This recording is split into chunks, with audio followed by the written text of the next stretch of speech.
इसके बाद हम करते हैं उपवाक्य के भेद।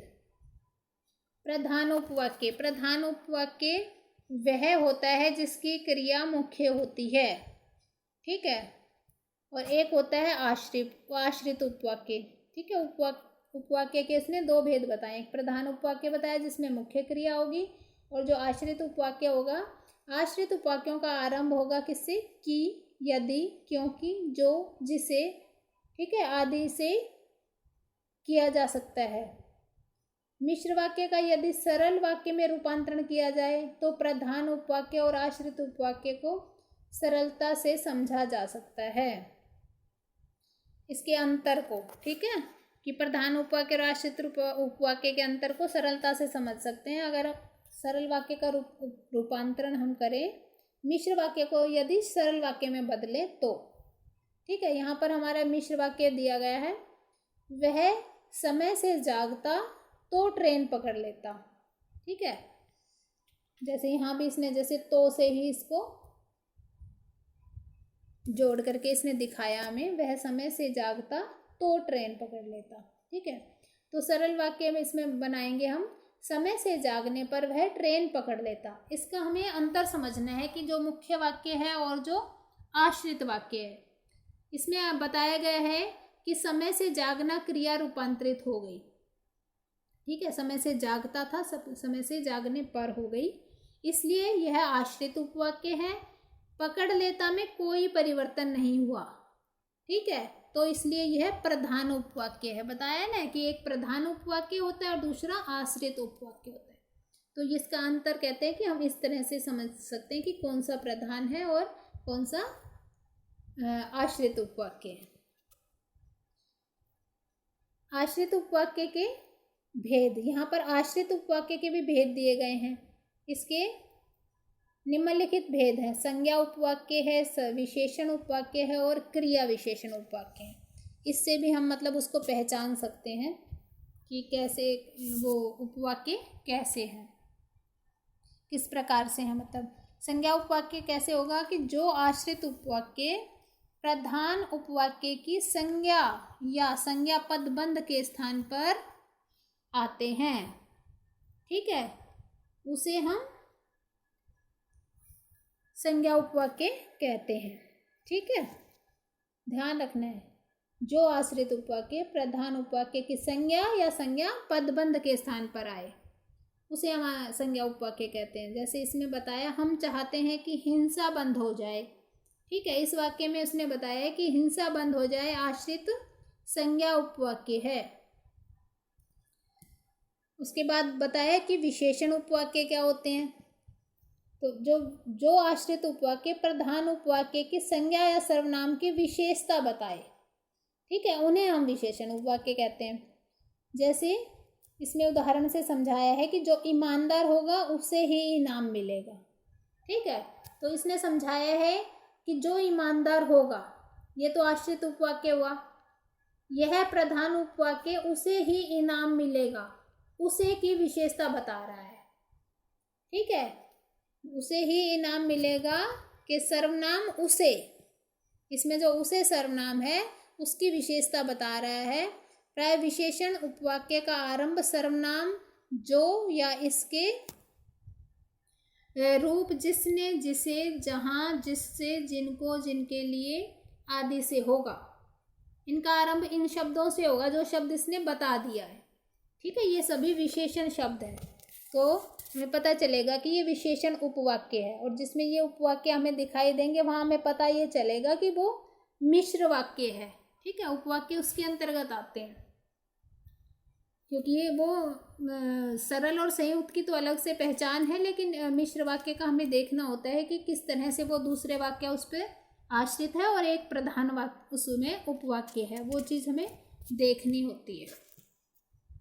इसके बाद हमारा आगे का है जो इसमें क्रिया विशेषण उपवाक्य, ठीक है। क्रिया विशेषण उपवाक्य में है कि जो आश्रित उपवाक्य प्रधान उपवाक्य की क्रिया की विशेषता बताते हैं उन्हें क्रिया विशेषण उपवाक्य कहते हैं। जैसे गार्ड ने हरी झंडी दिखाई और वैसे ही, मतलब कहते हैं कि जैसे ही गार्ड ने हरी झंडी दिखाई वैसे ही ट्रेन चल दी, इस वाक्य में उसने समझाया कि जैसे ही गार्ड ने हरी झंडी दिखाई आश्रित उपवाक्य है। यह प्रधान उपवाक्य वैसे ही ट्रेन चल दी कि क्रिया चल दी की विशेषता बता रहा है। ठीक है, किसकी विशेषता बताई? जो चल दी, गाड़ी जो चल दी थी उसकी चलने की विशेषता बता रहा है। ठीक है, तो इसलिए ये क्रिया विशेषण उपवाक्य हुआ, क्योंकि जो क्रिया की भी विशेषता बताए वही क्रिया विशेषण शब्द होते हैं, इसलिए क्रिया विशेषण उपवाक्य हुआ। उसने बताया कि क्रिया विशेषण उपवाक्य जैसे जब, जहां आदि योजक शब्दों से जुड़े होते हैं। ठीक है, इसीलिए मैं बता रही थी आपको कि इसमें जो शब्द आते हैं बीच में, ये आते हैं जहां आ गया, जब आ गया, जिसने आ गया। ठीक है, वैसे, उससे, इस तरह के शब्द उसमें आ जाते हैं जब हम उसको मिश्रित वाक्य को देखते हैं। उपवाक्य निम्नलिखित 5 प्रकार के होते हैं। ठीक है, इसने बताया है कि जो उपवाक्य के 5 प्रकार बताए हैं कि जैसे काल सूचक, जब पुलिस आई तब झगड़ा बंद हुआ। स्थानवाचक, जहाँ मंदिर है वहाँ मेरा घर है। ठीक है, स्थान से संबंधित है ये। रीतिवाचक, बंदर वैसा ही करता है जैसे उसे सिखाया जाता है कि ठीक है ना, वो उस ढंग से सीख जाता है। परिमाणवाचक, जितना काम करोगे उतना ही पैसा मिलेगा। ठीक है, और जो परिणामवाचक होता है, यदि कलाकार आ जाते तो मनोरंजन हो जाता। कहते हैं इस तरह के उपवाक्य भी आपको जो है वो ध्यान रखना है क्रिया विशेषण उपवाक्यों के अंतर्गत। इसके बाद हमारा आगे आएगा वाक्य संश्लेषण एवं रूपांतरण। वाक्य संश्लेषण क्या होता है? वाक्य संश्लेषण में है कि वाक्य संश्लेषण का अर्थ मिलाकर एक करना या जोड़ना। संश्लेषण में 2 या 2 से अधिक वाक्यों को मिलाकर एक सार्थक वाक्य बनाना होता है। ठीक है, समझ में आ गया ना? संश्लेषण का अर्थ क्या हुआ? संश्लेषण का अर्थ हुआ मिलाकर एक करना या तो जोड़ना। तो ध्यान रखना है आपको कि संश्लेषण 2 या 2 से अधिक वाक्यों को मिलाकर एक सार्थक वाक्य बनाना होता है, उसको हम संश्लेषण कहते हैं। कि 2 या 2 से अधिक वाक्य मिलाए और एक हमने सार्थक वाक्य बना दिया कि जिसका अर्थ ठीक से समझ में आ जाए। बिल्कुल, इसमें जैसे हमारे पास 3 दिए गए हैं। वह एक विकलांग लड़की थी, वह पढ़ाई में बहुत तेज थी, उसका जन्म एक गरीब परिवार में हुआ था। यहाँ पर हमारे पास 3 अलग अलग वाक्य हैं। अब हम इन तीनों वाक्यों को जोड़कर जब एक ही वाक्य बनाएंगे तो हो जाएगा हमारे पास संश्लिष्ट वाक्य, जो हमने संश्लेषण की प्रक्रिया में बनाया है। ठीक है, तो इसका जो बनाएंगे हम, गरीब परिवार में जन्म लेने वाली एक विकलांग लड़की पढ़ाई में बहुत तेज थी। ठीक है, ध्यान रखना है कि जिस तरह इसका वो कुछ मतलब इसमें परिवर्तन नहीं आना चाहिए कि जो भी इसमें काल है जो, ठीक है, उस तरह से वही चीज़ें आपको प्रयोग करनी है। तो इसमें अब आगे बता दिए जाएंगे सारे पॉइंट्स। अच्छा, वाक्य संश्लेषण की प्रक्रिया में ध्यान देने योग्य निम्नलिखित कारक, जो कारक आपको ध्यान रखने हैं वो यहाँ पर इसमें दिए गए हैं आपकी पुस्तक में, तो यहाँ पर आप देख सकते हैं। सभी वाक्यों में से एक मुख्य क्रिया का चुनाव करना होगा कि ठीक है, तीनों में से एक आपको मुख्य क्रिया का चुनाव करना होगा। शेष वाक्यों को पदबंध बनाकर संश्लिष्ट करना होगा। ठीक है, बाकी वाक्यों को पदबंध बना करके फिर उसके अंदर शामिल करना होगा। किसी वाक्य को पूर्वकालिक क्रिया के रूप में बदला जा सकता है। उपसर्ग या प्रत्यय के योग से नए शब्दों का भी निर्माण किया जा सकता है। ठीक है, ये भी आप कर सकते हो उसमें। उसके बाद है संश्लेषण प्रक्रिया में अर्थ की दृष्टि से कोई अंतर नहीं आना चाहिए। ठीक है, अर्थ की दृष्टि से उसका अर्थ सेम ही रहना चाहिए, चाहे वो अलग अलग वाक्यों में था, चाहे आप एक वाक्य बना रहे हो, बात एक तरह से समझ में आनी चाहिए। न ही काल में कोई परिवर्तन होना चाहिए। ठीक है, कोई भी जो आप टेंस प्रयोग जो कर रहे हो कि काल है, कौन सा काल है, वर्तमान है, भूतकाल है, भविष्य, तो वो वही रहेगा जो उन तीनों वाक्यों में दिया गया है। सभी वाक्यों का मूल तथ्य उस वाक्य में आ जाना चाहिए। ठीक है, तीनों की बात उस एक में आ जानी चाहिए जब हम एक बनाते हैं। ये ध्यान रखने योग्य बातें आपकी। इसमें उदाहरण 1-2 दिए गए हैं। मोहन दफ्तर गया, उसने आवेदन पत्र दिया, वह घर आ गया। ठीक है, तो इसका संश्लिष्ट वाक्य बनाया है, मोहन दफ्तर जाकर आवेदन पत्र देकर घर आ गया। ठीक है, एक वाक्य में सारी बात समझ में आ रही है। इसके बाद है, सोहन एक मेधावी छात्र है, वह आज्ञाकारी बालक है, वह कक्षा में प्रथम आता है। तो इसको हम बनाएंगे, एक मेधावी और आज्ञाकारी छात्र सोहन कक्षा में प्रथम आता है। ठीक है, इस तरह से आपको संश्लिष्ट करके वाक्य बनाना है। उसके बाद है आपका कुछ इसमें और उदाहरण दिए गए हैं। ठीक है, उदाहरण के बाद आपको हम पढ़ते हैं ये नीचे साधारण वाक्यों का संयुक्त वाक्य में संश्लेषण। ठीक है, कि साधारण वाक्य से संयुक्त वाक्य में कैसे संश्लेषण हम करेंगे वो देखते हैं। एक संयुक्त वाक्य में एक से अधिक सरल या साधारण वाक्य विभिन्न योजकों द्वारा जुड़े होते हैं, इसलिए दो वाक्यों को संयुक्त वाक्य बनाते समय उन्हें किसी योजक से जोड़ देना चाहिए। ठीक है ना, क्योंकि वैसे भी संयुक्त वाक्य में तो योजक जुड़े ही होते हैं, तो वो जोड़ने ही होंगे, तभी आपका संयुक्त वाक्य बनेगा। योजक शब्द से उनको जोड़ देंगे। पहला है, बारिश हुई, सब भीग गए। ठीक है, तो बारिश हुई और सब भीग गए, और से जुड़ गया ना वाक्य आपका, तो ये आपका संयुक्त वाक्य बन गया। उसने मेरा नाम लिया, मुझे अच्छा नहीं लगा, वह नाराज हो गया। ठीक है, तो इसने संयुक्त वाक्य बनाया, उसके द्वारा मेरा नाम लेने पर मुझे अच्छा नहीं लगा और वह नाराज हो गया। ठीक है, जोड़ा तो इसने किससे, और से ही है, लेकिन सारा भाव भी स्पष्ट होना चाहिए था तीनों वाक्यों का एक में, तो वो यहाँ हो रहा है। उसके बाद है, वर्षा शुरू हुई, सब खुश होकर नृत्य करने लगे। ठीक है, वर्षा शुरू हुई और सब खुश होकर नृत्य करने लगे। ठीक है, और योजक शब्द से इसने यहाँ पर जोड़ दिया। इस तरह ये सरल वाक्य से आपके संयुक्त वाक्य बना रखे हैं। तो आप ये सारे पढ़ लीजिए, आपकी बुक में ये दिया गया है। उसके बाद है, साधारण वाक्यों का मिश्र वाक्य में संश्लेषण। ठीक है, संश्लेषण मतलब जो उसको बदलना है, हमें चेंज करना है, रूपांतरित करना है। एक मिश्र वाक्य में एक प्रधान उपवाक्य और एक या एक से अधिक आश्रित उपवाक्य होते हैं। ठीक है, मिश्र वाक्य की फिर से इसने यहाँ पर बता दी पहचान, कि एक प्रधान उपवाक्य होता है और उसके बाद एक या एक से अधिक उपवाक्य जो उसके ऊपर आश्रित होते हैं, प्रधान उपवाक्य के ऊपर, तो वह मिश्र वाक्य होता है। तो बताया है, पहले साधारण वाक्यों में से किसी एक उपवाक्य को प्रधान उपवाक्य के रूप में प्रयुक्त करना है। कहता है, जब हम साधारण से मिश्र वाक्य बनाएंगे तो एक वाक्य को तो हमें क्या करना है, वही प्रधान उपवाक्य के रूप में उसे प्रयुक्त करना है, और शेष उपवाक्यों को संज्ञा उपवाक्य, क्रिया विशेषण उपवाक्य या विशेषण उपवाक्य आदि बनाकर योजकों की सहायता से प्रयुक्त करना चाहिए।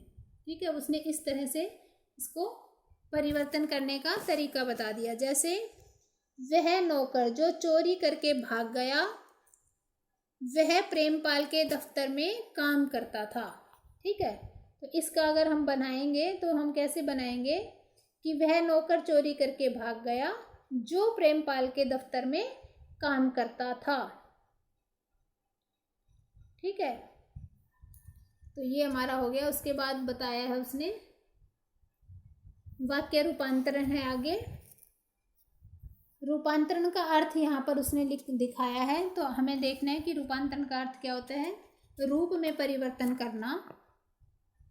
ठीक है, रूपांतरण होता है रूप में परिवर्तन करना। किसी वाक्य को उसमें निहित भाव एवं विचारों में परिवर्तन किए बिना रचना की दृष्टि से किसी दूसरे प्रकार के वाक्य में परिवर्तित करना ही वाक्य रूपांतरण करना कहलाता है। ठीक है, इसने बताया है कि उसके भाव और उसमें जो निहित भाव है और उसके जो विचार हैं उनमें आपको कोई परिवर्तन नहीं होना चाहिए। ठीक है, उसमें परिवर्तन हुए बिना रचना की दृष्टि से आपको किसी दूसरे प्रकार के वाक्य में परिवर्तित करना ही वाक्य रूपांतरण कहलाता है। तो रचना की दृष्टि से वाक्य 3 प्रकार के होते हैं। ठीक है, तो एक है साधारण, सरल और संयुक्त और मिश्र। ठीक है, साधारण या सरल एक होता है, संयुक्त एक होता है और मिश्र एक होता है। और इनमें से निम्नलिखित प्रकार से इनको रूपांतरित कैसे कैसे कर सकते हैं उसने ये बताया है कि सरल वाक्य से संयुक्त में भी रूपांतरित कर सकते हो, सरल से मिश्र भी बना सकते हो, संयुक्त से सरल बना सकते हो, संयुक्त से मिश्र बना सकते हो, और मिश्र से सरल और संयुक्त वो भी दोनों बना सकते हो। ठीक है, तो यहाँ पर कुछ उदाहरण बस दिए गए हैं, तो वो हम देख लेते हैं। संयुक्त वाक्य से सरल वाक्य बनाना, कहते हैं कि मैंने राम को देखा और उस पर मोहित हो गया। तो अब इसको हमें सरल वाक्य बनाना है कि राम को देखते ही मैं उस पर मोहित हो गया। ठीक है, उसका और हट गया और उसको एक साधारण वाक्य के रूप में हमने लिख दिया। मैं घर से बाहर निकला और बारिश होने लगी। तो हमें सरल वाक्य बनाना है कि मेरे घर से बाहर निकलते ही बारिश होने लगी। अगला उदाहरण है कि मिश्र से हमें सरल बनाना। ठीक है, मिश्र वाक्य हमें दिया गया होगा, उसको हमें सरल वाक्य में कैसे परिवर्तित करना है। वह जो काला सा आदमी है उसका स्वभाव अच्छा नहीं है। ठीक है, तो हमें सरल वाक्य बनाना है कि उस काले से आदमी का स्वभाव अच्छा नहीं है। जैसे ही मोहन विद्यालय से आया वैसे ही पढ़ने बैठ गया। तो सरल वाक्य कैसे बनाएंगे कि मोहन विद्यालय से आकर पढ़ने बैठ गया। ठीक है ना, सिंपल वाक्य बना दिया हमने, साधारण वाक्य। संयुक्त वाक्य से मिश्र वाक्य बनाना। अब संयुक्त वाक्य है कि मैंने राम की बात मानी इसलिए मुझे सफलता मिली। अब हमें मिश्र बनाना है, ये संयुक्त वाक्य है कि उसने राम की बात मानी इसलिए उसे सफलता मिली।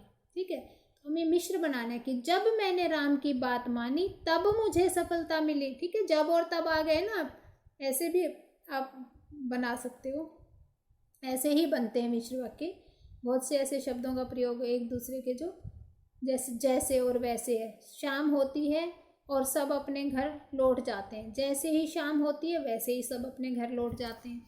ठीक है, तो इस तरह से ये इसके उदाहरण थे आपके। इसके बाद है मिश्र वाक्य से संयुक्त वाक्य में रूपांतरण। ठीक है, तो मिश्र वाक्य से मिश्र वाक्य दिया गया है, जैसे ही बारिश शुरू हुई वैसे ही सब भागने लगे। तो हमें संयुक्त वाक्य बनाना है। जैसे वैसे तो ये हमें पता चल रहा है कि मिश्र वाक्य है। ठीक है, जैसे ही बारिश शुरू हुई और वैसे ही सब भागने लगे। तो हम संयुक्त बनाएंगे कि बारिश शुरू हुई और सब भागने लगे, क्योंकि हमें योजक शब्द से जोड़ना है संयुक्त वाक्य को, तो ध्यान रखना है। मिश्र वाक्य है इसमें, जब मैंने चश्मा लगाया तब मुझे साफ दिखाई दिया। तो संयुक्त वाक्य कैसे बनेगा, जब मैंने चश्मा लगाया, नहीं मैं इसमें हमें संयुक्त बनाने हैं। तो ठीक है, हमें योजक शब्द से जोड़ना है कि मैंने चश्मा लगाया और मुझे सब साफ दिखाई दिया। ठीक है बच्चों, तो मेरे ख्याल से आपको ये सब समझ में आ गया होगा। इसमें बहुत सारे उदाहरण और भी दिए गए हैं आपकी जो व्याकरण की जो पुस्तक है उसमें, तो आप उसमें से और भी प्रैक्टिस कर सकते हो। जितनी प्रैक्टिस करोगे, बात को बस ध्यान से समझना है कि आपको कैसे उसका उत्तर देना है। और कुछ नहीं आ रहा है तो आप मुझसे पूछ सकते हो फिर से। ठीक है, मैं एक्सप्लेन कर दूंगी दोबारा से। धन्यवाद बेटा।